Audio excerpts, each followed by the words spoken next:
David Trump, who is going to introduce us to some of Evans's work in Malta.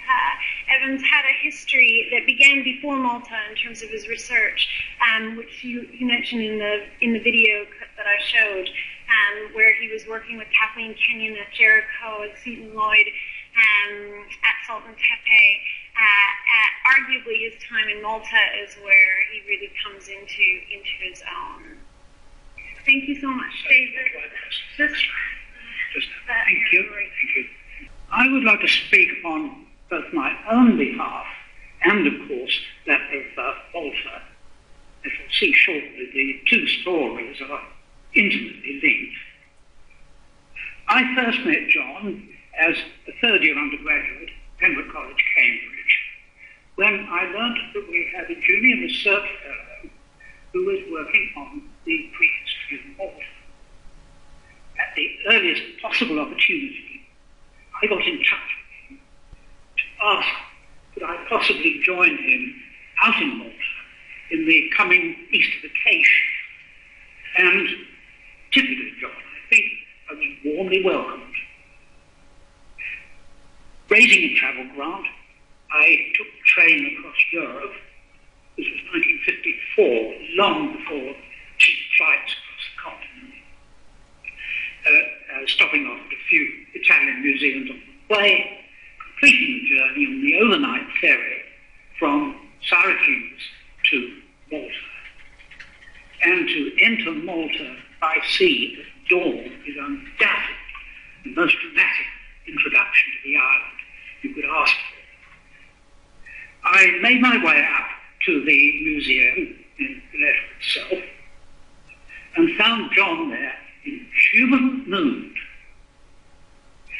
He had been working on a catalogue of museum collections backed by the Colonial Development Welfare Fund and Malta University. But as well as just listing, he had been asking what it meant, and had very cleverly worked out typological sequence of the Neolithic pottery of the island.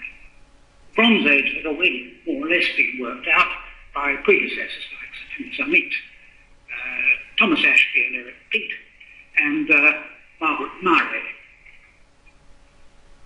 The day before I arrived, in a small trench at Hattif, he had found beneath its floor not only confirmation that two of his phases were really valid, but he got them in the right order too.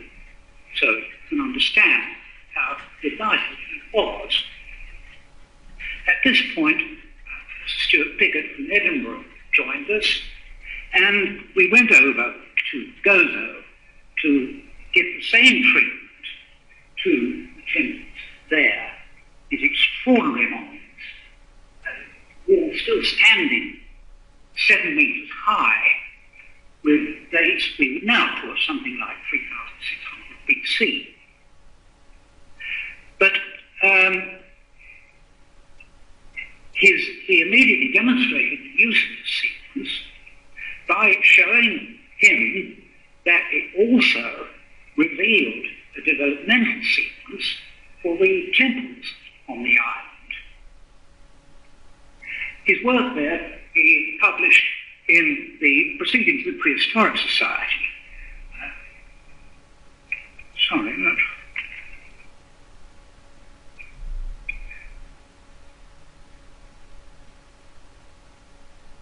Not the slide I was expecting. Never mind, press on. The Prehistoric Society in,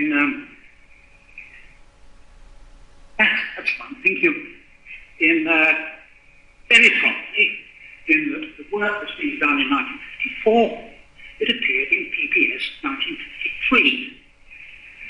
This was only because Proceedings of the Prehistoric Society got a bit out of step with the calendar. It hadn't really published a year before it got the results. But anyway, there's the scheme we worked out with the phases left and the general sequence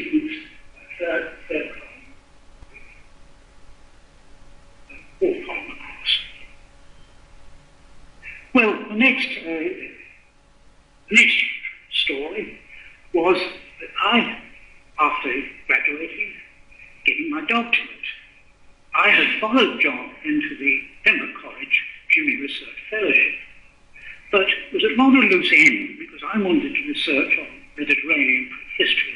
Cambridge is not an ideal base for that. So when John alerted me to the fact the National Museum of Malta was looking for a curator of archaeology for 5 years, naturally I jumped at it and was most grateful to him for alerting me to it. One of my duties there was to train up a Maltese to succeed me after my 5 years. And when, again through John, I learnt that he, Green Daniel, Stuart Piggott, between them, encouraged by Venerable Brer of Silentines, had cooked up a scheme to take a party of British undergraduates out to see Brer's magnificent site on the island of Lipari. I immediately,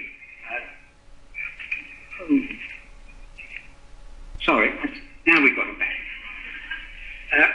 I immediately said, well, look how useful it would be to my Franz Malia if he was to join the party to broaden out his horizon from the admittedly rather narrow confines of Malta to see this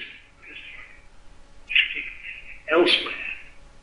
But, rather cannily perhaps, instead of saying, please may I send you, I said, please may I bring you.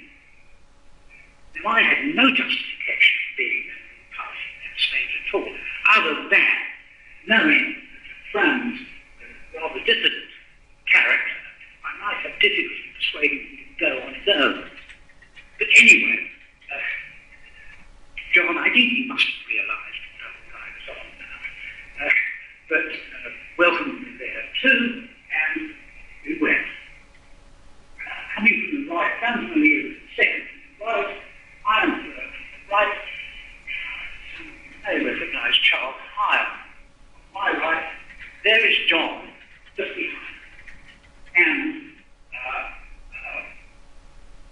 this Richard Wilson, one of Stuart Piggott's students from Edinburgh, who, a little over 2 years later, joined me as Mrs. David Trump. Professor Gray himself is holding forth down the bottom left corner. It was the year after this that John produced his more popular version of the story in the Ancient Peoples and Faces series by Hudson. Within that, the two slides I just put up is general sequence, all backed by the prehistoric sequence. The earlier temples, the later ones, the one we first saw at the top left-hand corner there, the digging here. That was in 1959. Encouraged by this, during my time out there, we excavated the site at Scorba and found again a rather like Brer's magnificent stratigraphy, which not only validated all John Edmonds' theories, indeed added two that he had not noticed in the museum, but rather embarrassingly, it showed that he got two of his theories in the wrong order. Well, I think my worst moment in the whole of that dig was back in his office at the Institute in London, breaking news to him. But it shows immediately the level of his scholarship. Far from trying to find fault with my sequence, his reaction in almost as many words was, so I got it wrong. Thank you for putting it right.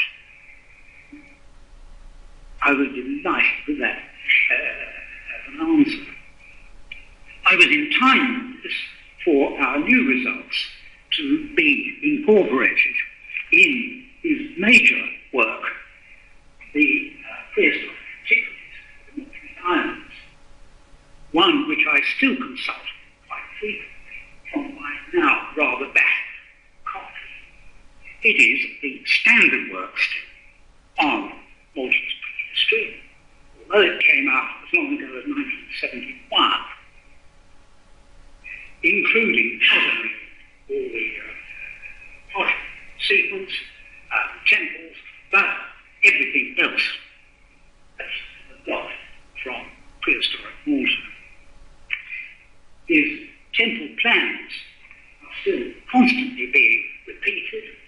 They are not being improved upon, though I suspect they will be shortly, now that we can produce 3D laser-based surveying, which is not available to him back in the 1950s. He had already, well before this, left Malta for further trials in the Aegean and back here in London, which other speakers will be describing shortly. But he retained his interest in Malta to the end of his life, and I was very delighted indeed to be able to keep him updated with all later developments out there, on which he frequently passed very useful comments that obviously meant something to him. So, not only do I personally owe him an enormous debt of gratitude, but so does everyone who has subsequently worked on Maltese prehistory, whether professional archaeologists, native Maltese, or even casual visitor to the island. We still depend his work for the whole story.